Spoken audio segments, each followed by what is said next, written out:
En 1856, une jeune fille de 17 ans nommée Marie-Agnès Burgess a maintenu les lampes du phare de Thévenec allumées pendant 4 semaines, seule au milieu d'une tempête hivernale dantesque. Son père était parti sur le continent pour chercher des provisions et n'a jamais pu revenir à temps. Dès la 2e semaine, les réserves officielles étaient épuisées. Elle a survécu en grattant les fonds de tiroirs de la cave et en guettant ce que la mer rejetait sur les rochers dès que la tempête faiblissait un instant. Aujourd'hui, la plupart d'entre nous s'imaginent la vie des gardiens de phare comme une aventure romantique, rythmée par de copieux plateaux de fruits de mer face à des couchers de soleil grandioses. La réalité historique est infiniment plus brute, mystérieuse et d'une ingéniosité folle. Certains plats traditionnels des phares bretons ou normands étaient si rances qu'un gardien a écrit dans son journal qu'il préférerait mourir plutôt que d'en avaler une autre bouchée. D'autres recettes oubliées ont pourtant sauvé des familles entières de la famine pendant des hivers interminables, lorsque le bateau de ravitaillement restait bloqué au port pendant plus de 3 mois. Le plat ultime, celui qui a défini le quotidien de nos sentinelles des mers de Dunkerque à la pointe de l'Iroise, a aujourd'hui presque totalement disparu de nos mémoires. Dans cette vidéo, nous allons redécouvrir ce patrimoine culinaire de l'extrême à travers un compte à rebours fascinant des recettes de survie les plus surprenantes de nos côtes. Installez-vous confortablement, abonnez-vous à la chaîne et plongeons ensemble dans les secrets de cuisine de ces héros de l'isolement. Pour bien comprendre ce que mangeaient ces hommes et ces femmes au bout du monde, il faut plonger dans l'organisation stricte de l'administration des phares et balises du 19e siècle. Contrairement aux marins au long cours, les gardiens de phares français ne disposaient pas de cuisiniers professionnels à bord. Qu'ils soient affectés à un enfer comme Armen, une tour isolée en pleine mer, ou à un paradis situé sur la terre ferme, la gestion de la nourriture relevait d'une logistique quasi militaire. L'administration fournissait les rations de base réglementaires par barils entiers, de la farine de blé ou de sarrasin, des légumes secs comme les pois cassés et les fèves, du lard salé et de l'huile de cuisson. Tout le reste dépendait de l'ingéniosité des gardiens. On pouvait ainsi classer la table du phare en 3 grandes catégories distinctes. D'abord, les aliments de l'extrême réserve, comme le biscuit de mer, cette galette de farine et d'eau cuite 2 fois jusqu'à perdre la moindre trace d'humidité, capable de survivre des années dans une caisse en zinc sans jamais moisir. Ensuite, venaient les produits de la conserve domestique, préparés sur le continent par les épouses des gardiens. Le porc au sel, le bœuf saumuré et le fameux confit de canard ou d'oie dans le sud-ouest. Enfin, il y avait la cueillette de l'estran, cette zone libérée par la marée où les familles ramassaient les bigorneaux, les moules sauvages et les algues pour apporter une touche de fraîcheur indispensable. La grande différence avec la cuisine bourgeoise ou même paysanne de l'époque tenait à l'absence totale de produits frais pendant les longs mois d'isolement. Pas de lait frais sans vache sur un rocher de quelques mètres carrés, pas de légumes verts tendres, et un accès au beurre frais extrêmement limité. Chaque aliment devait être pensé à travers un prisme unique. Sa capacité à résister à l'humidité saline et au temps. Les gardiens sont ainsi devenus, par la force des choses, des experts de la transformation. Le poisson fraîchement pêché ne se consommait pas seulement le jour même.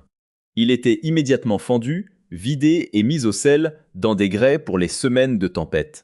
Cette classification des aliments, du plus durable au plus périssable, dictait le menu de la semaine et imposait une routine immuable. Manger au phare, c'était accepter une transition permanente entre l'abondance des jours de pêche et la monotonie absolue des périodes de blocus, où la créativité devenait la seule arme contre le désespoir. Analysons de plus près ces préparations qui ont forgé le quotidien des phares français, à commencer par le monument de la table côtière.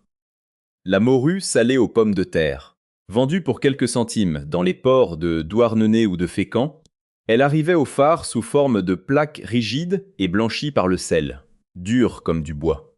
Pour la rendre comestible, le gardien devait faire preuve d'une patience infinie, en la plongeant 24 heures dans de l'eau douce souvent rationnée, en changeant le bain 3 fois pour en extraire la morsure du sel. Ensuite, elle cuisait à petit bouillon avec les pommes de terre de la cave. Le raffinement suprême consistait à napper le tout d'une louchée de saindoux fondu ou de gratons de porc croustillant. Le goût était puissant, rustique, et la texture, à la fois ferme et fondante, calait l'estomac pour les longues veilles de nuit. Lorsque les restes de morue s'accumulaient, l'épouse du gardien les transformait le lendemain en rissoles de poisson, en mélangeant la chair effilochée à de la purée de pommes de terre et un œuf si le poulailler du continent avait été généreux, avant de faire dorer ces galettes dans la graisse de porc jusqu'à obtenir une croûte intensément croustillante. À l'opposé de ce confort relatif, on trouvait la soupe de pois cassés au lard, le véritable carburant des hivers bretons.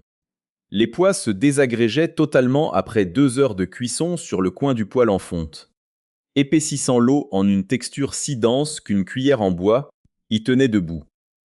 On y jetait une couenne de lard rance pour donner un fond fumé et huileux. Ce potage économique se réchauffait pendant 4 jours d'affilée, devenant de plus en plus compact et sirupeux à chaque repas. Mais le plat qui a brisé le moral de plus d'un homme reste l'anguille de roche bouillie. Pêchées facilement dans les trous d'eau à marée basse, ces créatures offraient une protéine gratuite, mais exigeaient une préparation cauchemardesque. Il fallait les peler vivantes ou glissantes, une tâche épuisante qui laissait les mains imprégnées d'une odeur de vase tenace pendant des jours. Cuite ensuite dans un bouillon de vinaigre et de poivre noir pour masquer son goût de sédiment, l'anguille offrait une chair grasse et molle que les gardiens finissaient par exécrer. Un homme isolé à la pointe du Raz a consigné avoir mangé ce poisson 9 soirs de suite, affirmant qu'il préférerait affronter la pire tempête nue plutôt que d'en avaler une 10e portion. Enfin, pour la note sucrée, le salut venait du pudding au pain et à la mélasse, ou des pommes séchées réhydratées. Ces rondelles de fruits flétris, transportées dans des sacs en toile de jute, reprenaient vie dans une eau frémissante avec un soupçon de sucre et parfois une pointe de cannelle. L'odeur sucrée qui s'échappait alors de la petite cuisine en pierre brisait net la monotonie saline de l'océan, offrant aux enfants du phare le souvenir éphémère des vergers du continent qu'ils ne pouvaient qu'imaginer à travers les récits de leurs parents. Si vous voulez aujourd'hui reproduire l'authentique cuisine des gardiens de phare chez vous, pas besoin de déménager sur un rocher battu par les vents, mais il vous faudra adopter leur état d'esprit. Rien ne se perd, tout se transforme par le sel, le temps et le feu. Pour réussir une véritable brandade de morue à l'ancienne ou un hachis de poisson des phares, l'erreur fatale est de bâcler le dessalage. Ne vous contentez pas de plonger votre morceau de morue séché dans un bol d'eau pendant 2 heures. Pour extraire le sel en profondeur sans détruire la texture du poisson, placez-le dans une grande bassine d'eau froide, la peau tournée vers le haut, au réfrigérateur pendant au moins 24 heures, en changeant l'eau au minimum 3 ou 4 fois. Si vous sautez cette étape, votre plat sera tout simplement immangeable. Pour la cuisson, bannissez l'eau bouillante qui durcit la chair. La morue doit pocher à frémissement doux, presque à l'étouffer, pendant une quinzaine de minutes maximum. C'est le secret pour obtenir des éclats de poisson tendres et juteux. Côté économie, cette cuisine est une mine d'or pour vider le garde-manger. Si vous avez des restes de purée de la veille et un talon de jambon sec ou un reste de poisson cuit, ne les jetez pas. Mélangez-les avec un œuf pour l'amalgame, façonnez de petites galettes et passez-les dans une chapelure faite de pain rassis écrasé au rouleau à pâtisserie. Pour la friture, faites comme à la pointe du Finistère. Utilisez du saindoux ou du beurre demi-sel clarifié. La graisse animale permet de saisir la vacroute instantanément sans imbier l'intérieur. Une autre astuce de conservation facile à tester à la maison est le flan ou pudding de légumes secs. Lorsque vous faites une soupe de pois cassés ou de lentilles au lard, forcez sur la cuisson jusqu'à l'obtention d'une texture de bouillie compacte. Versez les restes dans un moule à cake et laissez refroidir toute la nuit. Le lendemain, la préparation aura figé grâce aux amidons. Vous n'avez plus qu'à couper des tranches épaisses et à les poêler dans un filet de graisse. Le contraste entre le croustillant extérieur et le cœur crémeux est absolument divin. Enfin, pour l'association des saveurs, n'oubliez jamais le rôle de l'acidité et du sucre brut. Les gardiens compensaient la lourdeur du lard et du sel en ajoutant un fifet de vinaigre de cidre fort en fin de cuisson dans leur soupe ou en utilisant de la mélasse et de la cassonade brune pour masquer l'amertume des plantes sauvages récoltées sur les falaises. C'est cette balance parfaite entre le très salé, le gras et la touche acide qui transforme un plat de pauvre en un chef-d'œuvre de réconfort. En fin de compte, la cuisine des phares français nous rappelle que l'ingéniosité humaine n'a jamais eu besoin de technologies complexes pour faire des miracles. Ces hommes et ces femmes, isolés sur leur tour de pierre face à la fureur de l'Atlantique ou de la Manche, n'étaient pas seulement les gardiens d'une lumière indispensable aux marins.